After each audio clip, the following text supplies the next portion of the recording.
Hello Capricorn, welcome to the Plaid Sheep Oracle. So your card starting us out today is this release card.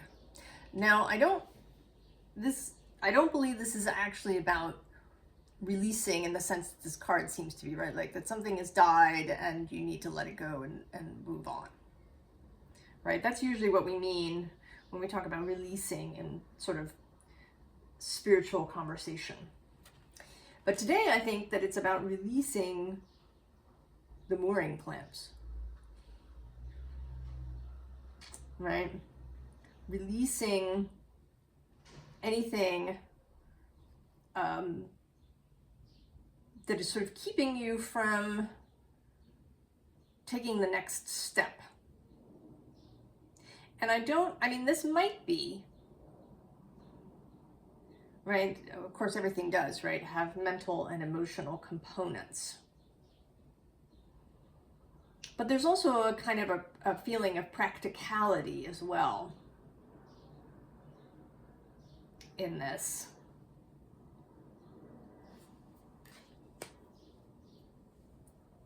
That maybe you're really, focused on like trying to dot all the I's and cross all the T's and, this kind of, quintessentially Capricorn energy of pragmatism and practicality. So we begin in the underlying with this Two of Cups, which, is sort of a beautiful energy, but today I'm just struck by the fact that these two are both trees. All right, rooted in the ground. And underneath them is this magician who's actually sort of the reverse. He is, right, a winged being who can take off, right, whenever he feels like it. He's paused here to do his magic, but he can lift off whenever he likes. There's nothing attaching him to the ground.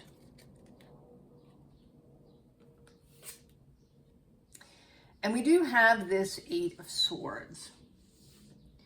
So there may be more than just pragmatism that's holding you back. There may be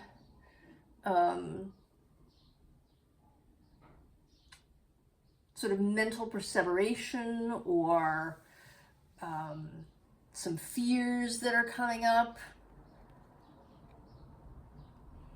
But the swan does want to lift off, right? To hear this call that's happening. And I think you're being invited to channel a much more mutable energy. I mean, Capricorn is cardinal, right? Initiatory. But it is also earth. So there can be, right, the cardinal signs too can have a perfectionistic thing, right? Is everything perfect before I do it? That everything has to be just right before I start off. Have I packed every last thing that I need before I go? Whereas mutable energy generally doesn't, get itself involved in that sort of thinking. It's just kind of ready to go. And we get this Knight of Wands, who is Sagittarius, mutable fire. And then the Nine of Cups, which is associated with Pisces and mutable water. Much more mobile, changeable energy. Knowing that, even if stuff isn't necessarily have to be perfect, right? Editing is possible. If you haven't packed all exactly the right things, you can, obtain what you need on the road.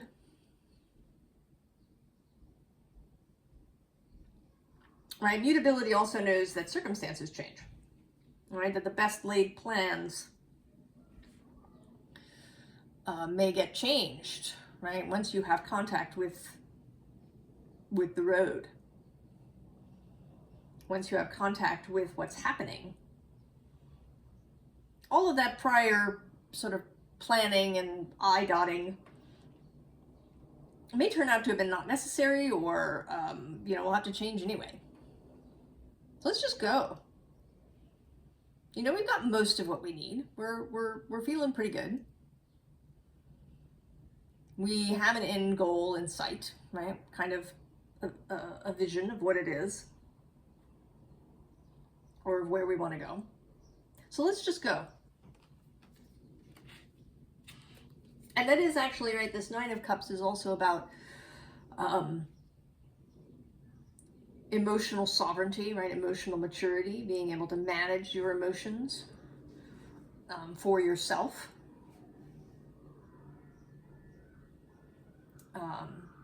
We need other people, of course, but to be able to, have an emotional conversation with somebody in a mature way, rather than trying to just dump your whole bag of poo on that other person.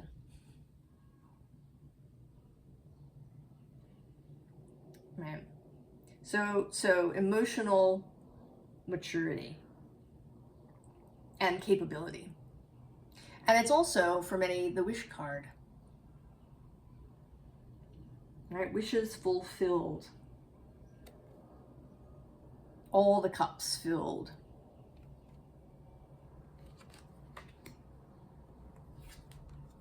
And then we have this Emperor. And he is traditionally associated with Aries, but I always feel like he's a very Capricorn figure too. And to me here, it feels, right, he's kind of growing out of this tree, but I have the sense that his part of the magic that he's sort of performing here is to release himself from the tree. Right, the kind of, when this spell that he's building here is complete, he'll just be able to step out.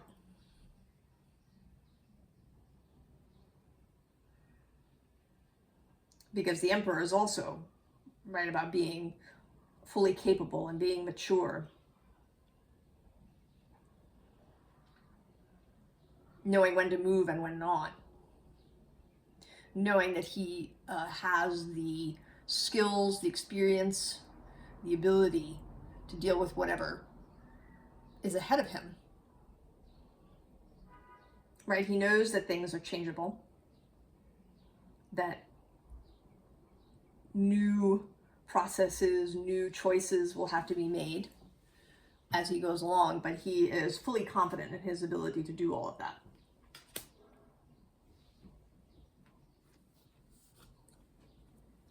We get this communication card again, and it may be that this is a callback to the previous Capricorn reading where communication was coming in.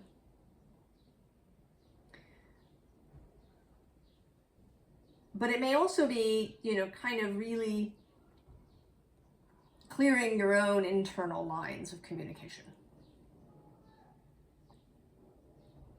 so that you can hear your heart and your intuitive knowing that it's time to move, even if all the ducks are not lined up in a row as strictly as you would like them, Capricorn. All right, so really clearing up that internal conversation that's happening.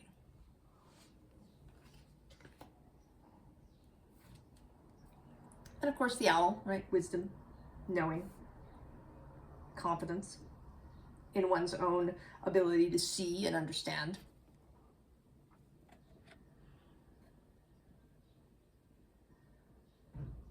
Right? To receive those internal messages clearly.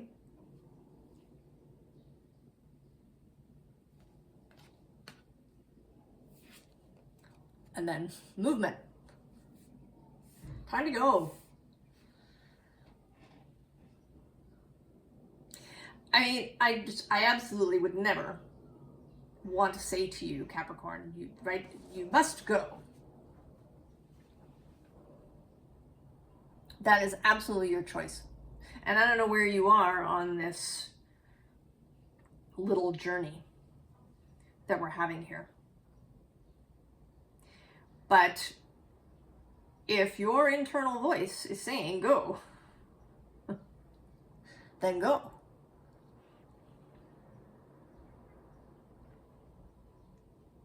It may be that this reading is here to, you know, just as a little confirmation. And in fact, certainly the best readings generally are confirmations, right? Because you know, that's really the thing, right? We know. It's just that we don't always, right? We don't always have that clear, right? If the communication lines aren't clear, we may not know, or we may hear the call to make a move, make a change, do something, but you know, we feel a little trepidation, a little anxiety, and it's nice to get confirmation. And of course, sometimes you know, a card reading can reveal something to you that you simply haven't seen before. You know, some part of you knew that it was true, right? Certainly your soul knew that it was true. But your conscious mind just hadn't seen it. And then you get that kind of, oh, yeah, feeling, right? And then we get the king. Right, he's like the emperor. And here he feels very, right, that right, his one foot is drawn back. Right, he seems like he could be about ready to get up out of his throne and go.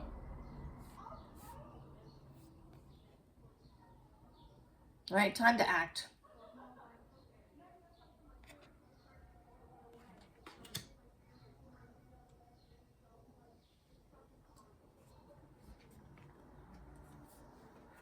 And then we get this drum. And this, I think, is you, Capricorn. When you step into this king, emperor energy, when you, right, unlock the mooring clamps, when you release the rope that's holding you to the dock, whatever metaphor you like, take off the parking brake.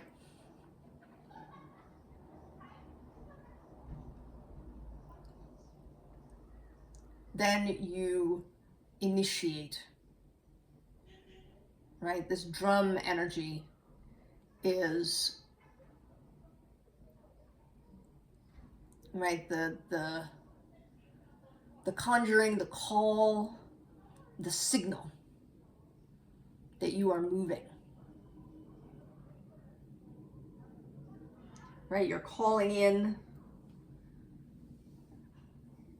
your non-physical fellowship, your guides, source itself, your ancestors if you work with them,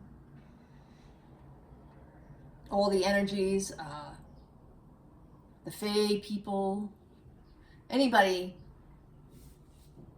that you think of as your group, as your tribe, as your kin. Right, you're announcing that you are now on the move.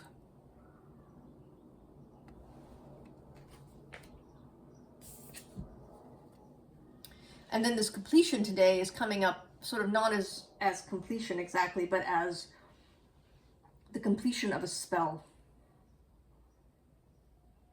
And maybe you are a magician or a witch. And maybe what we're talking about here is the casting of a spell. Perhaps you've been waiting, researching, fiddling, thinking about correspondences, thinking about the perfect astrological time, the moon phase or the planetary alignment or the planetary hour or the day of the week or all of the above, you know, or what ingredients are involved, or what ritual, right? Maybe you've been, I mean, it could be that this feels like something really important, right? That you're casting a spell for something, you know, momentous.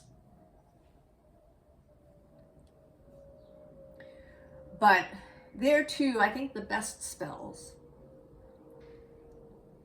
are perhaps not the ones that are very finely tuned and arranged, but the one where you can stand in your spot and feel the energy move and know what wants to happen next. You know, maybe you planned that you were gonna, you know, light a candle at this point in the spell, or you know, burn something, or break something, or cut something, or tie something, right? That you had this idea in mind, but that when you're in it,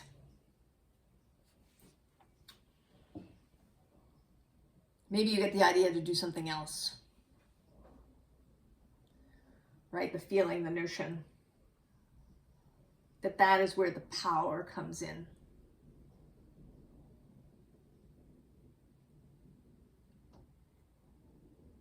Right, to feel it in the moment and change course.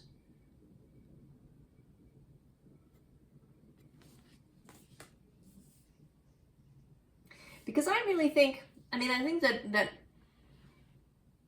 having a crafted spell is very useful to our own mind, right?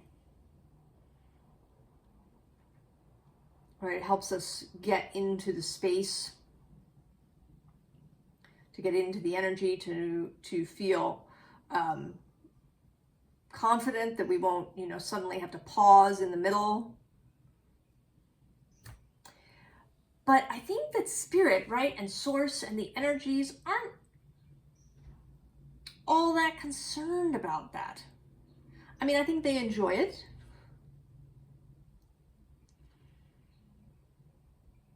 But, right, I think it's, you know, the energy of the thing can shift or be unexpected. And I think that they're more interested in delight and joy.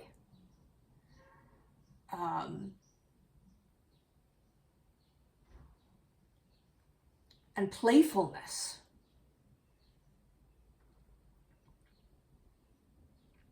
I think we get very serious about these things. And I think that spirit is actually, right, that source, that the energy of the universe is really very playful. So when this spell is complete, when you've done it, right, then we get the lightning, then we get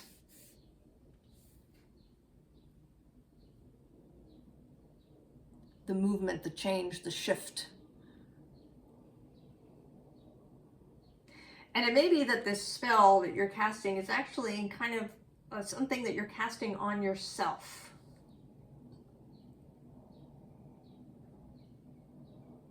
Right? That it's something that you're doing for yourself, right? To change, shift, mutate some aspect of yourself. Because the next card that comes out is this Luminous Warrior. This could also be the result of casting the spell freely, instead of being really sort of restricted by your original plan. That the ability to unlock yourself creates this luminous warrior. I mean, it may actually, you're right, now that I'm looking at it, at this point in the reading.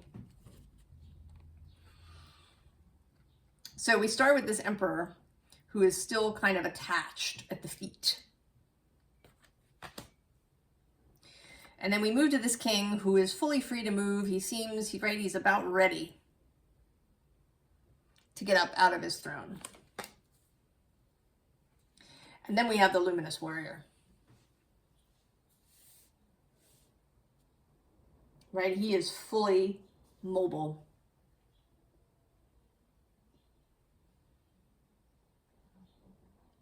Activated. Confident.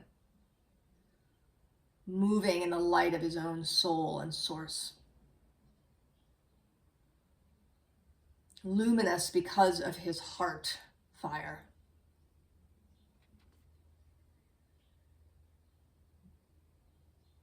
Right? Because he is fully himself. Allowing all of his different aspects to come forth. Really comfortable in his own skin. Confident in his ability to shift and change as it is required. And playful.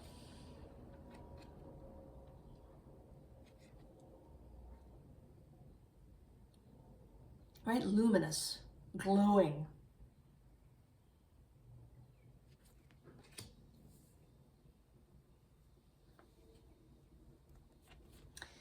And then we get this King of Air.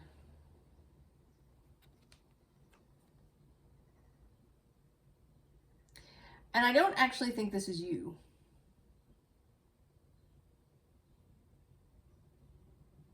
I think this is just sort of, right, not an individual person, but an energy of clarity and intellectual rigor, discernment.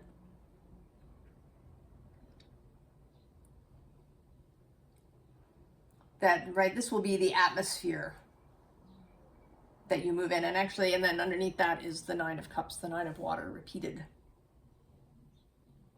This time looking very much like, right, you receiving the wish, getting the diamond, the big giant rock. And feeling really, you know, pleased and satisfied and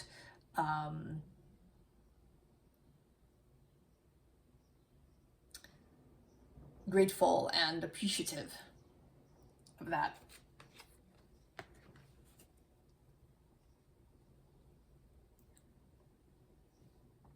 So this row, I think, is sort of a little bit of a summary. We start here with this Two of Fire, which is certainly about movement, but this figure always looks a little, right, she's a little slumped. I mean, I think it's partly because of how she has to sit to stay on the giraffe's back, but she does look a little, right, like she's perhaps a little, there's some trepidation there about starting to move while on this amazing animal. And we're starting off slowly. And also she seems like a child, yeah.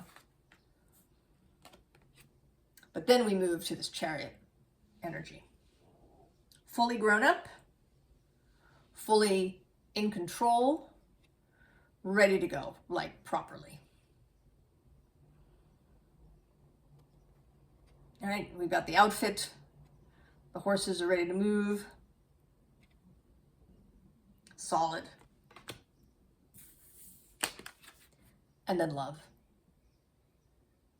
right? Which is the, right, the power. What propels, what gives energy, what gives purpose and direction. All right, the heart fire, the grail.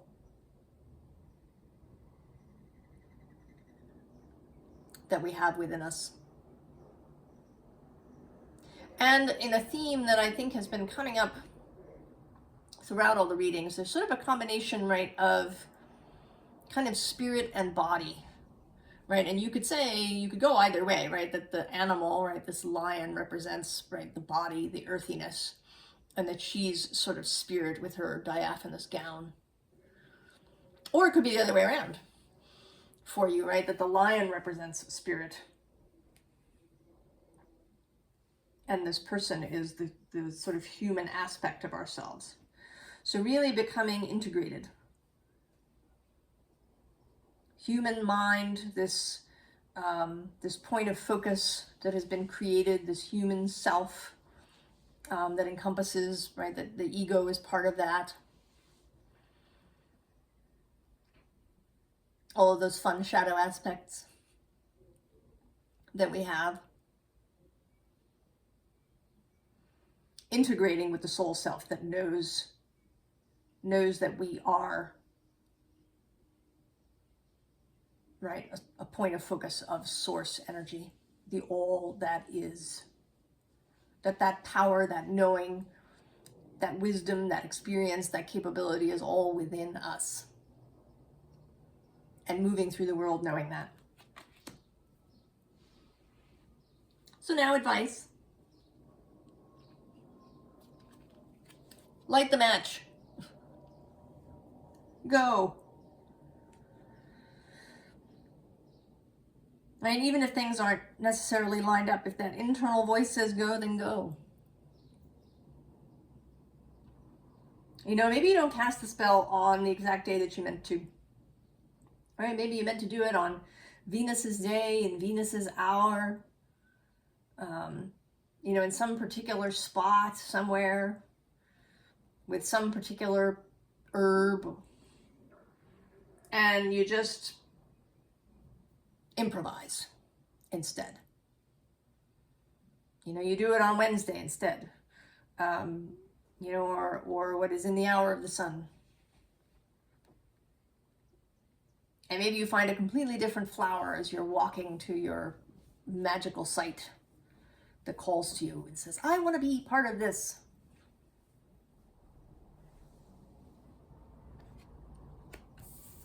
All right, just do it.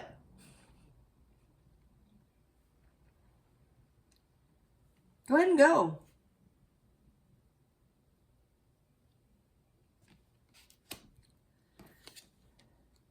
And do it in a celebratory way. Right? We have both the Three of Cups and then the Three of Wands. Right? Energy, cheer, good cheer, playfulness, passion, right? A united will, right? Because, you know, it's right? The goal doesn't change. But maybe the way we get there can. Have fun.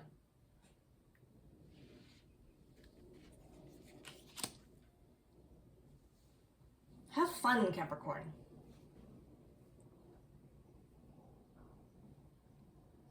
Right? Release this pragmatic grippiness that you have, that you may have going in the moment.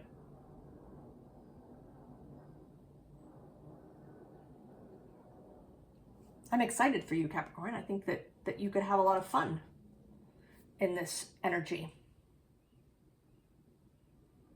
And that it, right, could really build your confidence in your own abilities, your own judgment, your own intuition.